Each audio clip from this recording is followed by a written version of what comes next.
சற்று முன் கிடைக்கப்பெற்ற மிக மிக முக்கியமான செய்தி ஒன்று வெளியாகி உள்ளது. புதிய கட்சியை தொடங்கியுள்ளார் ஓ பன்னீர்செல்வம்.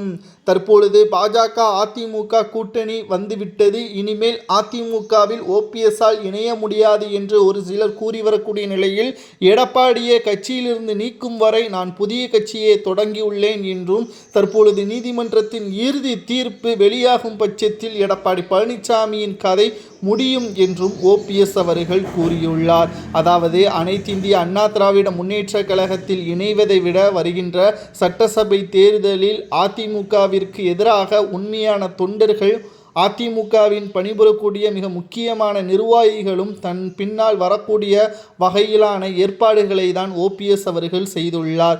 மேலும் அதிமுகவின் மூத்த நிர்வாகியாக இருந்த ஓபிஎஸ்ஸின் ஆதரவாளராக இருக்கக்கூடிய பண்ருட்டி ராமச்சந்திரனின் ஆலோசனையை ஏற்று ஓபிஎஸ் அவர்கள் காஞ்சிபுரம் மாவட்டத்தைச் சேர்ந்த ஜோதிராமன் என்ற ஆதரவாளர் மூலம் தேர்தல் ஆணையத்தில் கட்சியின் பெயரை ஓபிஎஸ் அவர்கள் பதிவு செய்துள்ளதாக தகவல்கள் வெளியாகியுள்ளது.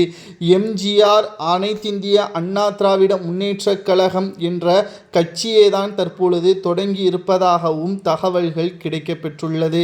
கடந்த டிசம்பரில் அளித்த விண்ணப்பத்திற்கு 2025 ஜனவரி மாதமே தேர்தல் ஆணையம் இந்த கட்சிக்கு ஒப்புதல் அளித்துள்ளதாகவும் இதுவரை தெரியாமல் இருந்த நிலையில் தற்பொழுது முதலாவதாக நாம் தான் பதிவு செய்கிறோம். ஏனென்றால் காஞ்சிபுரத்தை சேர்ந்த ஜோதிராமன் அவர்களிடம் விசாரித்த பொழுது ஓபிஎஸ் அவர்கள் கட்சியின் தலைவராக பொறுப்பேற்றது உண்மைதான். அதிமுகவிற்கு எதிராக இந்த கட்சி தொடங்கப்படவில்லை. எடப்பாடிக்கு எதிராக எடப்பாடி பழனிசாமி தலைமையேற்றால் அதிமுக தோல்வியடையும். தற்பொழுது இருக்கக்கூடிய அதிமுகவின் எம்எல்ஏ பதவி கூட வருகின்ற சட்டசபை தேர்தலில் அவர்கள் மீண்டும் போட்டியிட்டால் தோல்வியடைவார்கள். இரட்டை இலை இங்கு முக்கியம் கிடையாது.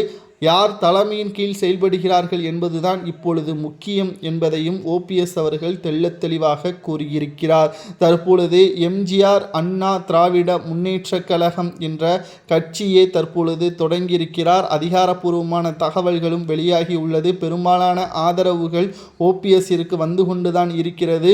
குறிப்பாக பண்ருட்டி ராமச்சந்திரன் அவர்களது ஆலோசனைப்படிதான் இந்த கட்சியை தொடங்கியிருக்கிறார். பலரும் எடப்பாடி பழனிசாமி அவர்கள் வெற்றியடைந்து விட்டார், ஓபிஎஸ் தோல்வியடைந்து விட்டார்கள் என்று கூறி வருகிறார்கள். நிச்சயம் எடப்பாடி பழனிசாமி அவர்கள் எப்ப வேண்டுமானாலும் பதவி பறிக்கப்படலாம். ஆனால் ஓபிஎஸ் அவர்கள் தொடங்கிய கட்சிக்கு அவர்தான் தலைவர். அவருக்கு பின்னால் பல நிர்வாகிகளும் வருவார்கள். கடைசியில் அதிமுகவில் ஓபிஎஸ் அவர்கள் தலைமை ஏற்பதற்கு இது ஒரு வழியாக அமையும் என்றும் கூறப்படுகிறது. தொண்டர்கள் இல்லாமல் எடப்பாடியால் என்ன செய்ய முடியும் என்பதை பார்க்கலாம் என்ற சவாலும் விட்டுள்ளது. சரியா தவறா என்பதை கூறுங்கள்.